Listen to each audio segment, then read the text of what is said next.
Hello, my name is Wildstag, and thank you for tuning in to another used book rant.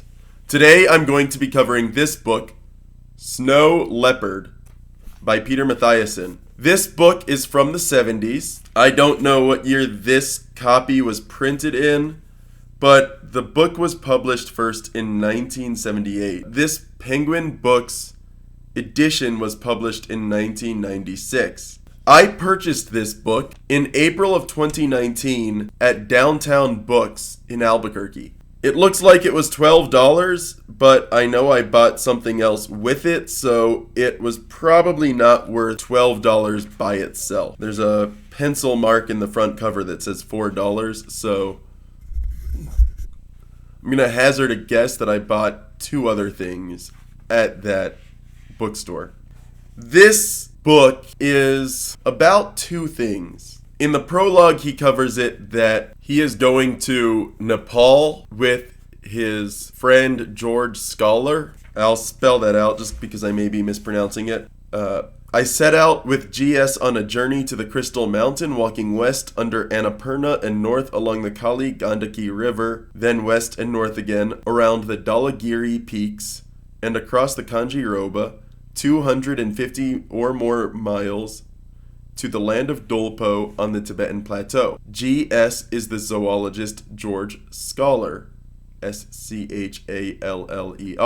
He seems to be, according to Peter Mathiasson, the only white man of science known to have witnessed a snow leopard. Snow leopards are native to the Himalayas, a high altitude region, and on top of how hard it is to traverse that terrain and thus find the wilderness where those snow leopards live, they also have a mottled white and gray skin, like a leopard's spots, but in a shade that matches the rocks and the snow of their environment. It is exceedingly difficult to find a snow leopard in the wilderness. And that's one part of it. Another part is that Peter Mathiasson is traveling because he wants to meet these monks. He wants to speak with these spiritualists, these religious men, so that he can talk with them and process through some feelings.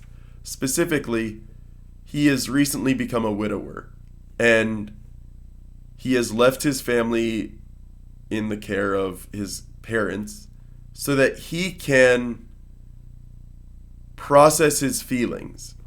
As he says near the beginning of the story on the entry dated September 9th, in the entry dated September 29th, we are subdued by this reminder of mortality. We are subdued by this reminder of mortality. I think of the corpse in Gorkha country, borne on thin shoulders in the mountain rain, the black cloths blowing. I see the ancient dying man outside Pokhara. I hear again my own wife's final breath.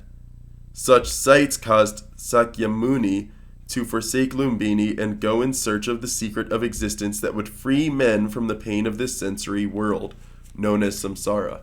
And so he is trying to process his grief while running away from family and obligation to help his friend find a snow leopard in the wild so that they can study. I think what he's actually studying is the species of goat that live in those mountains that allegedly the snow leopard prey upon, but they're trying to find snow leopards. It's a pretty thoughtful book. It takes place from late September. I believe the first date in here is September 28th, and the last date in here is December 1st.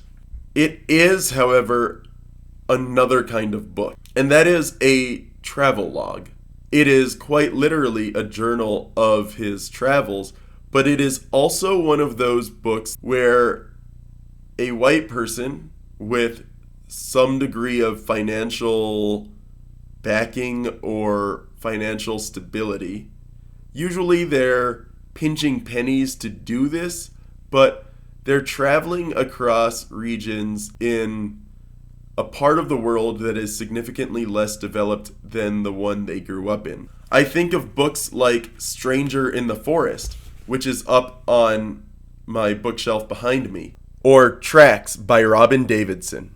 I'll pull them off my bookcase just so I can show them off for a second, but they're very similar in content. Funnily enough, they were right next to each other on the shelf. So, Stranger in the Forest is subtitled On Foot Across Borneo, written by Eric Hansen, and this one was published in 1988, kind of near the tail end of those stories. Tracks published in 1980. Both of those books deal with Southeast Asia and Oceania, the islands to the south and east of continental Asia. Peter Mathiasen's The Snow Leopard takes place on the continent of Asia, but it is very similar in that it's a travelogue among indigenous folk that are non-white, and they are befriending these people, they are traveling with them, they are making it part of their life to be in those people's lives. Another one I can think of in a similar vein is A Primate's Memoir, wherein the researcher spends, I think, multiple decades worth of summers in Africa studying a population of baboons, but he's also spending his time interacting with the people indigenous to the area around him. That book was published in 2001. So there's this genre of travel books that are written from the perspective of a relatively privileged white man or white woman traveling through areas with less privileged people. Those people get a big focus in these stories, what their culture is, how they are different, how their cultural differences brings rise to these thought processes that are unusual to the traveler, but by the end of the book begin to make a certain amount of sense. With the Snow Leopard, it's the people of the Himalayas. With the Primate's Memoir, it's Eastern Africans. With Tracks, it is the Aboriginal folk of Australia. And Stranger in the Forest, it is the Aboriginal folk of Borneo. Each of these is about a time and place I'll never be able to experience. Each of these is pre-internet, and I suspect if someone were to travel to all of those regions now, they would find people connected with others from around the world. These books are the way they are because they happen in a global community, but in a pre-connected community.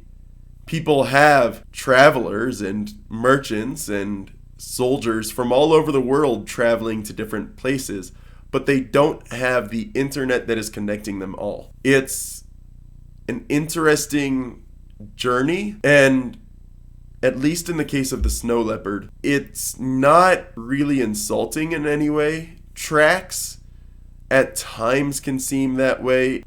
The Snow Leopard does deal a lot with these people. It discusses the history of these regions. It discusses a lot of facets of life in the Himalayan regions. What these mountains mean to the people around them. What this elevation means to those people. Another aspect of this book that I appreciate, or rather, I appreciate only because I've read another book distantly similar to it, but some of the notes between George Scholar and Peter Mathiasen remind me in ways of the notes of the mountaineers in the book The Ascent of Rumdoodle. I'll give an example here. On October 28th, GS left Cave Camp in the early hours in the hope that the snow crust will support men's weight before it is softened by the sun. He has with him 2 ringmos who agreed to guide but not to carry, and he is also taking Jong Bu, our best interpreter, and Fu Se-ring, our most experienced mountaineer. Traveling light, they will try to reach She, where hopefully new porters can be recruited. Meanwhile, Dawa will carry a load of firewood up to the Snowfields depot, in case GS's party cannot cross King La and gets caught by snow or darkness on its return. I shall remain to guard the camp against light-fingered porters, one of whom has already made off with my trusty stave. Eventually, during that day, Peter goes off on his own journey, a small foray, just walking around the area. He ends up returning to the camp, and on his return, Dawa, Fu Se-ring, and the two Ringmos are squatting on their heels at the cave fire. Fu Se-ring says that we are to strike camp tomorrow. The brown faces stare at me through fire smoke as I cheer and clap my hands like a small boy. But a note from GS, who has gone on to She with Jiang Bu, dampens my outburst. 1200 hours top of pass. Peter. The route yesterday was obvious. Sorry I was not there. Straight up the ridge you talked about, and in 2 hours you're at the pass. Move all gear to Camp 2. Establish Camp 3 on pass. 2 trips a day can easily be made. With your trusty knife, cut some thin, 2 to 3 foot long willow wands and mark the trail every few hundred feet in case it drifts over. Pay porters 80 Rs each.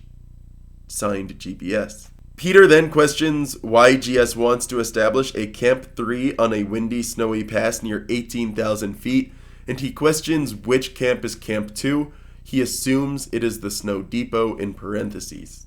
For $25 worth of porterage, I fume, we could have been across this pass with its wind, cold, and deep snow. True, my attitude is not improved by the note's peremptory tone, nor by its seeming suggestion that if GS had been there, the porters would have gone on to She yesterday afternoon. So, it is mountaineering. There is some of that discussion in it. There is also ruminations on spirituality. It's a lot of different conversations happening at the same time. And there is that subtext, that context rather, that this is a man who is grieving his deceased wife and is trying to come to terms in a distracting way. I bought this book for $4. It's been worth it. I've loaned it out to a couple friends that have always wanted to read it, and they've gotten time to read it as well. It's a good book, and I think if you get the chance to read it, it is a classic for a reason. You will enjoy this in some way, shape, or form. My name is Wildstag, and thank you for tuning in to another used book rant.